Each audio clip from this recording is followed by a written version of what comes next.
CCTV would capture a man placing a 911 call in panic. This man would be 36-year-old Keith Johansson. Police would discover a surveillance system that covered every inch of the house inside and out. But why the need for such an elaborate system? Police would eventually gain access to the footage, and what they would see would leave them speechless. Before we reveal the details of this case, we would like to send our condolences to the family and loved ones of Brandy Celenza.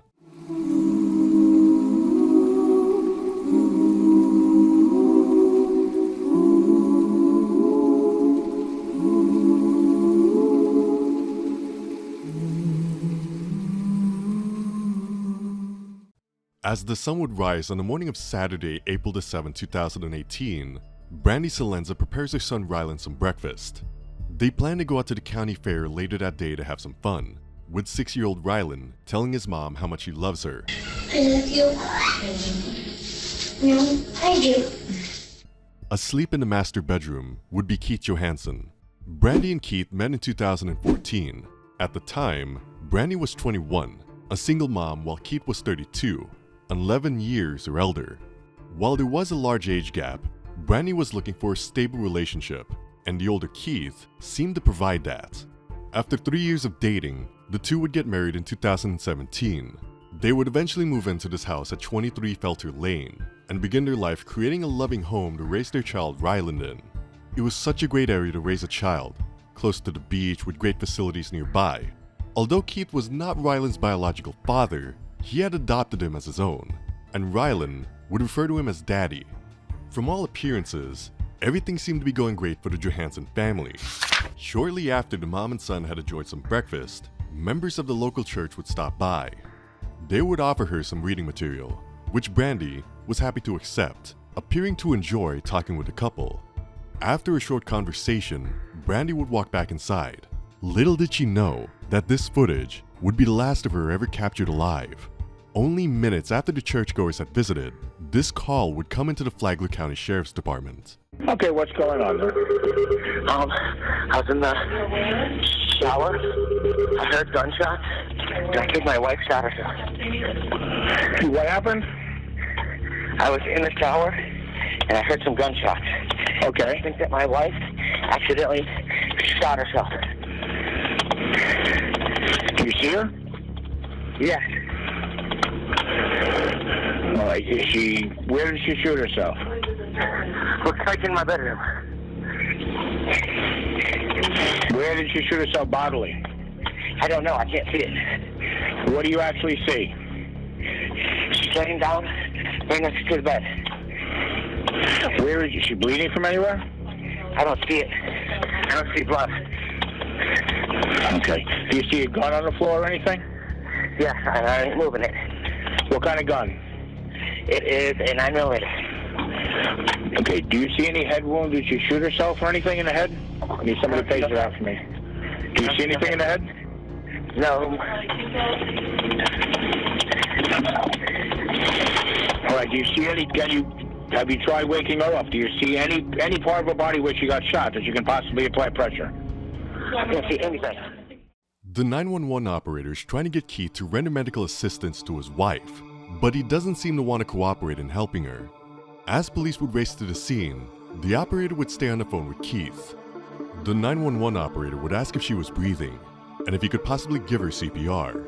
Keith would say that he doesn't want to try because his feet are wet and he might slip on the floor. After only a short while, police would arrive on scene and begin talking to Keith. We just got married, man. I got you. When did you guys get married? Last year, but we were gonna renew our wedding in 2 months. Please tell me that you guys can save her. Flagler County officers would find Brandy's lifeless body on the floor in the couple's bedroom. Next to her body would be a 9mm handgun. As they would check her body for wounds, they would notice what appeared to be 2 gunshot wounds to the upper chest. Keith was claiming that his wife had shot herself, but the locations of the wounds would arouse suspicion. Officers would go room to room, checking for evidence, where they would find 6-year-old Rylan watching TV, somewhat oblivious to what was going on. He was taken to a police car, still having no idea that his mom had just lost her life. The house would be found in a decent condition. There was nothing to suggest a violent struggle had taken place within the residence. Detectives had noticed that the house was covered by security cameras in almost every spot on the property. So there's a camera right above your head. I see a couple right in front of you above you. And there's a few, I don't know if they're active inside the house as well, so. Was the family afraid of something? Or was it there simply for their protection? The CSI team had made a comment that there was a camera in the main bedroom pointing to where Brandy was found, but it appeared to have been turned off. When police would ask Keith for the footage, he would claim that he was unable to access it. Investigators did notice several more inconsistencies. In the 911 call, Keith had claimed that he was in the shower. However, he appeared to be completely dry talking to the officers, and there was no water on the shower floor or in or around the bathroom. Scratches on him? Yeah. He's not wet. No. He said he was in the shower. Yeah. Keith would be taken back for questioning at the Flagler County Sheriff's Office. When being asked to recount the day's events and about their relationship in general, some of the answers he would give were just plain bizarre. I knew that something was wrong, that she had accidentally got shot, but I didn't know where. Who do you think accidentally shot her? Not me. Herself. I figured she was trying to, how it looked to me, is she was maybe move them, or trying to move them, or I don't know. I wish you guys would tell me. Police did not believe Keith. It is highly unlikely that an accident would cause someone to shoot themselves twice, and if it were an attempt to take her own life, the location of the wounds was not typical. Police would focus on obtaining the footage from the CCTV cameras installed at the property. The footage was stored on site by a company called Arlo. A warrant would be obtained to acquire the footage, but the company claimed it would take several days to get it. In the meantime, an autopsy was performed on Brandy, which would show something bizarre. Of the 2 gunshot wounds to her chest, one would be from a rubber bullet. The second gunshot would be the fatal round, which had hit Brandy right in the breast, exited her body before hitting the bedside table, and then gone through the wall beside it. Rubber bullets was not something that most people possess, so they would ask Keith about this. He would claim that he always loaded 2 rubber bullets, followed by lethal ammunition. Keith did this so that if someone broke into his house, he could shoot them without killing them. While police would find this to be strange, they would accept his explanation. The autopsy would also tell investigators at what distance the rounds were fired on Brandy. One round had been fired from 3 feet away, and the other at point-blank distance. This would rule out an accident, or Brandy taking her own life, and her death would be ruled as a homicide. Keith would now become the focus of investigators' attention as the prime suspect. The CCTV footage would now come in from the security company some 3 weeks after it was initially requested. Watching some of the footage 2 days prior to Brandy's death would leave investigators shocked. The footage would show Keith smoking meth from a glass pipe while demeaning Brandy and threatening her. Brandy can be seen cowering from him in several clips, afraid of what he might do to her. In a meth-induced rage, he is now convinced Brandy is cheating on her and has a suggestion for her. Oh, man. Like bad. It's only a matter of time. It's so much. You're gonna threaten to kill yourself, and you're gonna spend the rest of your days in an institution. I could throw you there tomorrow. You did?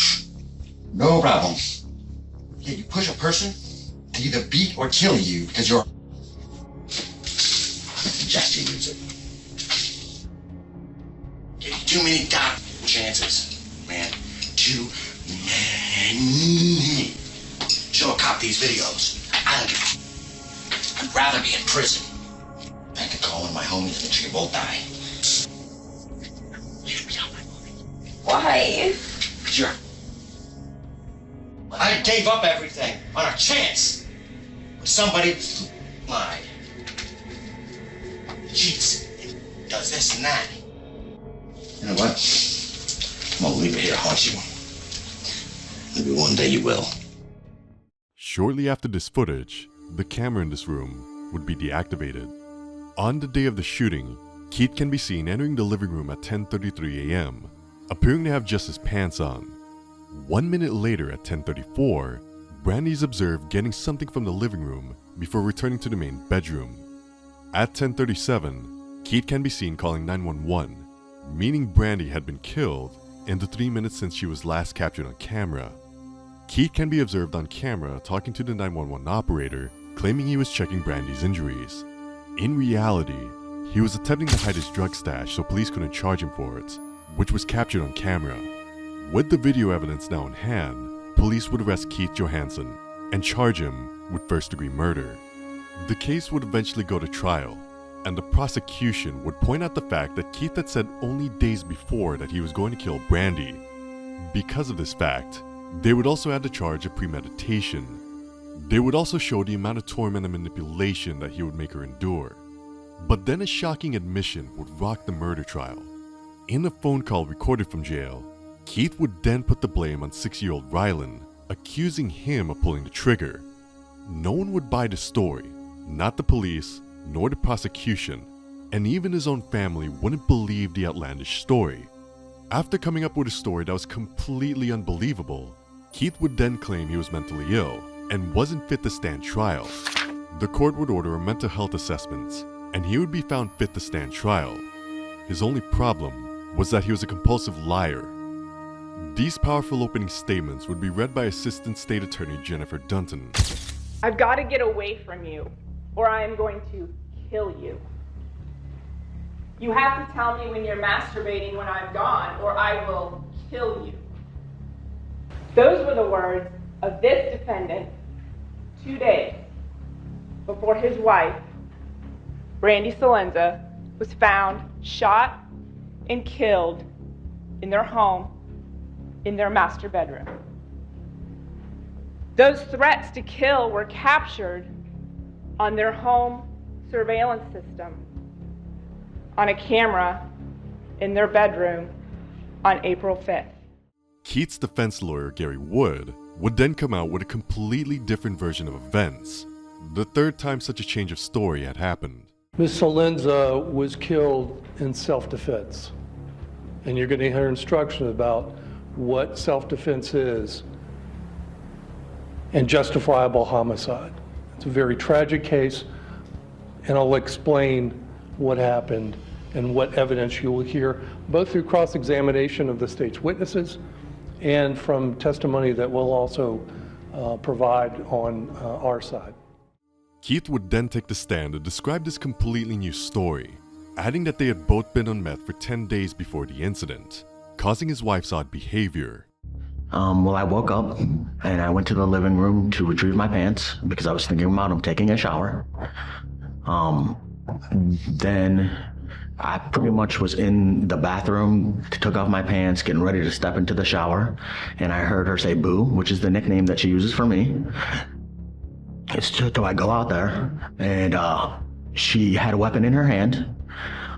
She said that I was not her husband and I was plastic, and I had walked forward to her, trying to disarm her, and, well, I had grabbed my gun, the one that was in the box.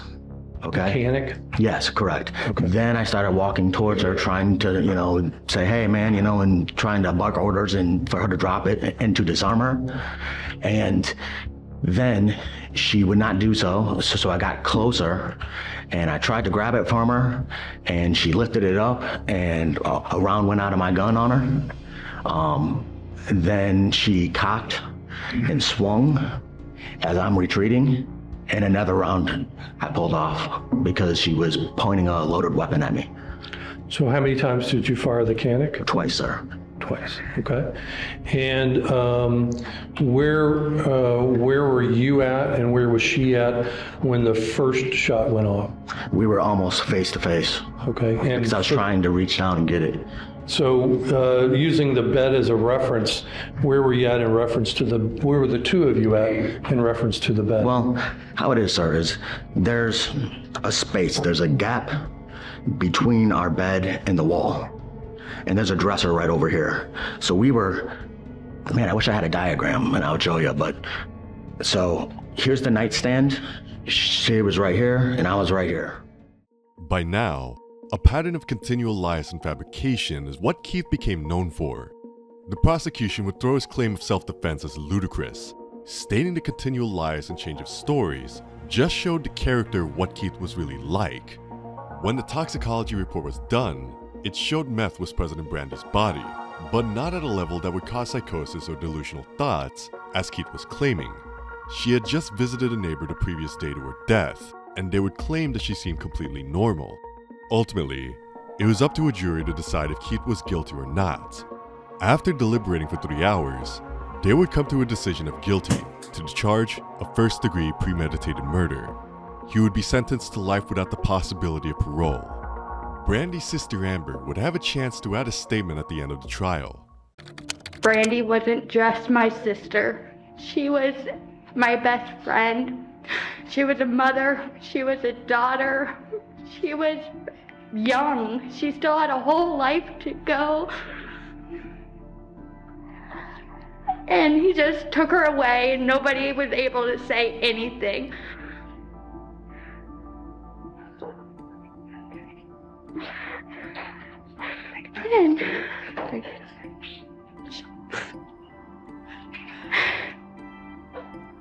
And being in jail is great for freaking him. He gets to live, as we still have to suffer inside with my sister gone and knowing and have to deal with Rylan growing up knowing his mom is not here with us.